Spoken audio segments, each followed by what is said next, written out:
Horaantii toddobaatameeyadii, waxaa magaalada Chicago ee dalka Mareykanka ka bilaabatay afduubasho lagu sameynayay carruurta, gaar ahaan wiilasha oo da'doodu tahay 20 jirka iyo wixii ka yar. Wiilashan ayaa si lama filaan ah loo waayi jiray, iyagoo aan ka tegin wax raad ah ama astaan muujinaysa waxa ku dhacay. Afduubka iyo waayitaanka wiilasha yaryar ayaa meeshii ugu sarreysay gaartay sanadkii 1998. Bishii 12aad, booliiska ayaa sameeyay baaritaanno iyo dadaallo si ay u ogaadaan cidda geysaneysa afduubkan. Waxaa la qabtay dad badan oo laga shakiyay, balse dhammaantood waxay haysteen caddeymo iyo sabab ka fogeynaysa tuhunka. Dadaallada booliiskuna ma aysan noqon kuwo miro dhala, taasoo dhalisay in booliisku ay soo food saarto xaalad jahwareer ah, waxaana ku batay culeyskii maadaama afduubashadu ay sii badanaysay. Afduubahana aan laga helin wax cadeymo ah oo horseedi kara in la soo qabto, taasoo bulshadii ku abuurtay cabsi joogto ah. Waxay booliisku baaritaan wadaanba, waxaa soo gaaray warar sheegaya in laga shakiyo nin la dhaho John Wayne Gacy. Markii warbixintu soo gaartay booliiska, waxay ku noqotay lama filaan oo ma aysan rumaysan xaqiiqan ahaantii tuhunkii la tuhmay ninkaasi oo marnaba looga shakin in ficil noocaas ah uu geysan karo.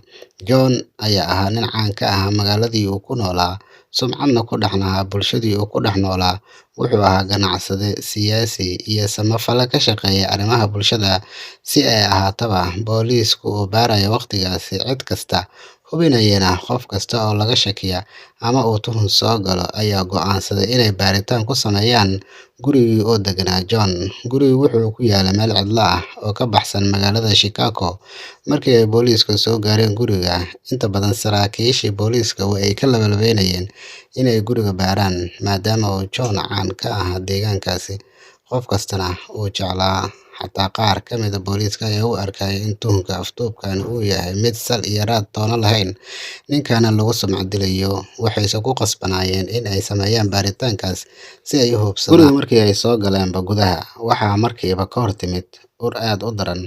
Markii ay weydiiyeen waxa ay tahay urtaasi, wuxuu u sheegay in qayb ka mid ah bulaacadaha gurigu ay halaysan yihiin, urna ay sameynayaan. Waxay booliiskii ku soo socdeen gurigii, waxaana darbiyada guriga ka buuxay sawirro kala duwan oo aad u tiro badan. Waxaana sawirradaasi ka mid ahaa kuwo uu John la galay dad caan ah iyo siyaasiyiin uu ka mid yahay duqii magaalada Chicago ee waqtigaasi, xaaskii madaxweynihii hore ee Mareykanka ee la oran jiray Jimmy Carter, iyo shakhsiyaad kale oo sumcad ku dhex lahaa bulshada dhexdeeda.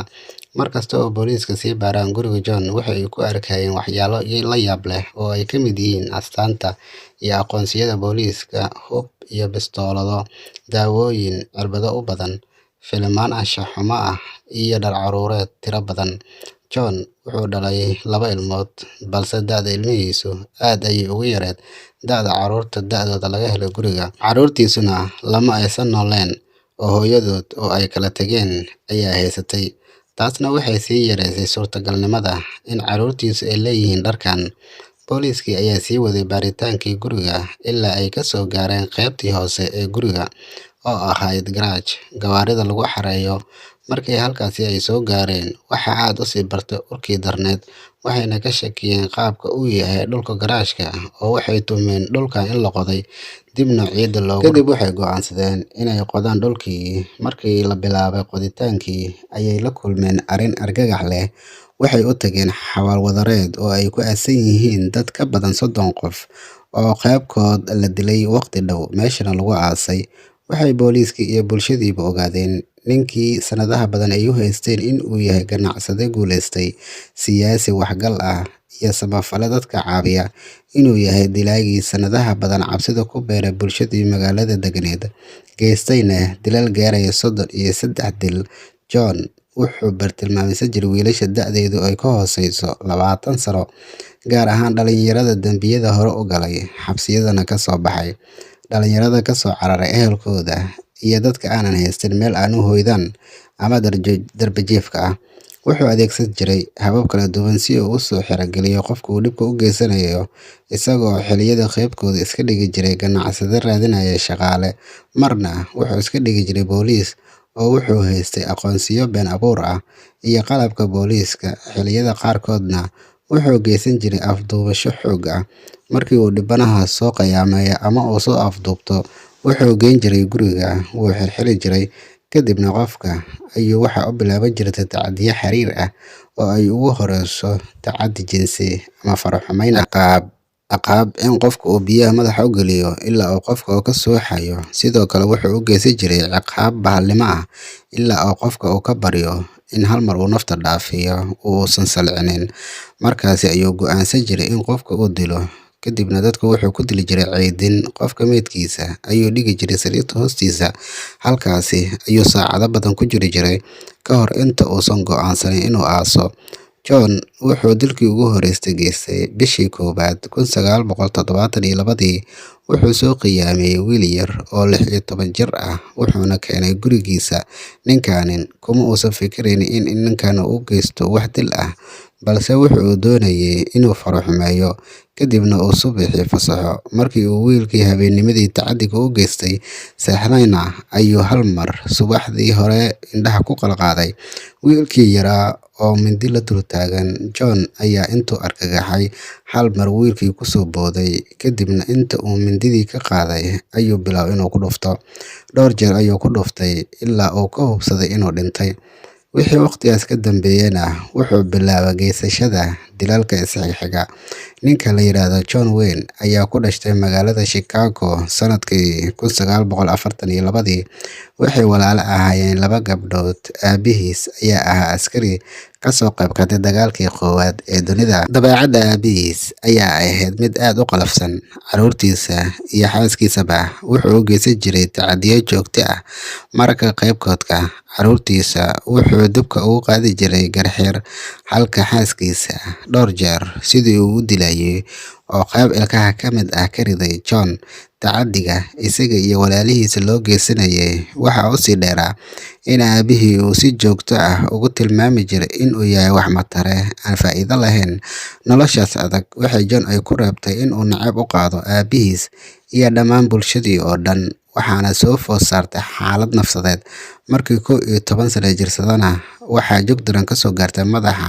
Jugtaasi ayaa ku noqotay buro una sababtay in waqtiyada qaarkood uu kooma galo ama uu suuxo, balse dhakhaatiirta ayaa xaaladdiisa la tacaashay waxayna ka daweeyeen buradii. Si kasta oo xaalad nafsadeed iyo mid caafimaad oo u wajahay John, haddana wuxuu markasta isku dayi jiray inuu dadka hortooda ismuujiyo, lagana dareemin xaaladda uu ku sugan yahay. Markii uu qaangaaray, wuxuu iskaga tegay guriga aabihiis, wuxuuna waqtigaasi shaqo ka helay goobta meydka lagu dhaqo magaalada Las Vegas ee dalka Mareykanka. Waqtigaasi dadkii la shaqayn jiray John waxay ku arki jireen falal la yaab leh, sida in uu geli jiray naxasyada oo meydka ay ku jiraan, wuxuuna meydka la seexan jiray saacado badan oo mararka qaarkood habeenkii oo dhan ayuu ku dhex jiri jiray meesha meydka lagu dhaqo. Subaxii markii ay shaqaalaha shaqada soo galaan, ayay arki jireen isaga oo ka soo baxaya mid ka mid ah naxashadii oo meydadka ay ku jiri jireen. John ayaa waqtigaas bilaabay jaamacad, wuxuuna ka qalin jabiyay kulliyadda maamulka iyo ganacsiga, laakiin shahaadadiisii shaqo muusan ku helin bilowgii hore. Wuxuuna ka shaqo bilaabay dukaan lagu iibiyo kabaha. Halkaasi ayuuna ku bartay gabar ay shaqo wadaag ahaayeen, taasoo markii dambe ay isguursadeen. Muddo kadib, qoyska xaaskiisa ayaa furtay meherad, waxayna John uga dhigeen maamule. Maadaama uu soo bartay maamulka, wuxuu kasbaday kalsoonida macaamiisha meheradda, wuxuuna si wanaagsan uga soo dhalaalay mas'uuliyaddii la saaray, taasi oo keentay in loo doorto guddoomiyaha xaafaddii uu deganaa. Sidoo kale waxaa laga dhigay kormeeraha wasaaradda howlaha guud, wuxuuna markii dambe noqday madaxii shirkad dhismo oo weyn, isaga oo ka qayb qaadan jiray arrimaha bulshada, saameynna ku lahaa siyaasadda. Wuxuuna xiriir la lahaa siyaasiyiin badan oo caan ka ah ee Mareykanka, oo ay ka mid tahay xaaskii madaxweynihii hore ee Mareykanka Jimmy Carter. John ayaa sanadkii 1968 lagu soo eedeeyay tacaddi xagga jinsiga ah oo uu kula kacay gabar u shaqayn jirtay. Wuu qirtay eedayntan waxaana lagu xukumay 10 sano oo xarig ah. Habdhaqankiisa inta uu ku jiray xabsiga ayaa ahaa mid aad u wanaagsan, taasoo sababtay in xukunkiisa 3 sano oo lagu soo koobo, laguna sii daayay shuruud iyo dammaanad. Markii uu xabsiga ka soo baxay 1970, wuxuu u guuray magaalada Chicago, dalka Mareykanka, halkaasi uu nolol cusub ka bilaabay, wuxuuna ka shaqo bilaabay guryo dhisidda. Muddo kooban gudaheeda ayuu caan ugu noqday magaaladaasi, iyada oo dadku ay ku barteen in uu yahay qof wanaagsan. Sida caadada u ahayd, wuxuu ka qayb qaadan jiray arrimaha bulshada iyo dhiirrigelinta carruurta xanuunsan. Tillaabooyinkani ayuuna ku kasbaday jacaylka bulshada, gaar ahaan carruurtii magaaladiisa. Sanadkii 1971, wuxuu mar kale ku lug yeeshay kiis ka mid ah kiiskii hore loogu xukumay, oo markaana wuxuu xadgudub jinsi ah kula kacay wiil yar, balse wuu ka badbaaday kadib markii uu dhibbanihii ku qanciyay in uusan dacweynin ama uusan maxkamadda tagin. Isla sanadkii 1971, wuxuu aasaasay shirkad dhisme oo noqotay muddo yar gudaheeda mid guuleysata, wuxuuna shirkaddaasi u adeegsan jiray in uu ku soo xirogeliyo wiilasha yaryar oo tacaddiga u geysanayo, isagoo u sheegaya inuu shaqo siinayo, kadibna uu u yeeri jiray gurigiisa. Halkaasi ayuuna ku ciqaabi jiray ilaa uu ka dilayo. Sababta keentay in ninkani laga shakiyo ayaa ahayd in maalin maalmaha ka mid ah, wiil 15 jir ah uu John ugu tagay in uu siiyo shaqo. Wuxuu ku ballamiyay gurigiisii. Markii uu ku sii socday guriga John, ayuu labadiisa waalid u sii sheegay in uu u socdo John. Muddo kadib, wiilkii yaraa ayaa jaan iyo cirib meel uu dhiga la waayay. Waalidkii ayaa u dacwooday booliiska, iyaga oo tuhunsan in waayitaanka wiilkooda uu ka dambeeyo John, taasi oo keentay in booliisku ay galaan gurigiisa, ogaadaanna musiibadii ninkan sanadaha badan uu sameynayay iyo wejigiisa dhabta ah. Waqtigii baaritaanka lagu bilaabay guriga John lana soo xiray waxay ahayd sanadkii 1979, waxayna maxkamadayntiisii bilaabatay sanadkii xigay ee 1980. John ayaa qirtay in dambiyadii uu geystay, inkasta uu bilowgii hore isku dayay inuu marxababiyo baarayaashii iyo garsoorayaashiiba, uuna ku andacooday inuu yahay qof waalan ama maskaxda ka xanuunsan, iskuna beddela dhowr qofood, kuwaasi oo ay ka mid yihiin shakhsiyadda ganacsiga, tan samafalaha, tan siyaasiga, iyo mid booliis ah oo ah midka uu dadku ku afduuban jiray. Maxkamadda ayaa waqtigaasi go'aansatay in ay John u dirto dhaqaatiir baaritaan ku sameysa badqabka maskaxdiisa. Dhakhaatiirtii ayaa baaritaankii kadib go'aamisay in John uu yahay qof caqligiisu taam yahay, si buuxdana uu mas'uul uga yahay ficiladiisa, iyagoo sidoo kale tilmaamay qaabka uu dilalka iyo faldambiyeedka u fuliyay, una qariyay intaasoo sano in aysan suurtagal ahayn qof xanuun maskaxeed qaba inuu sameeyo.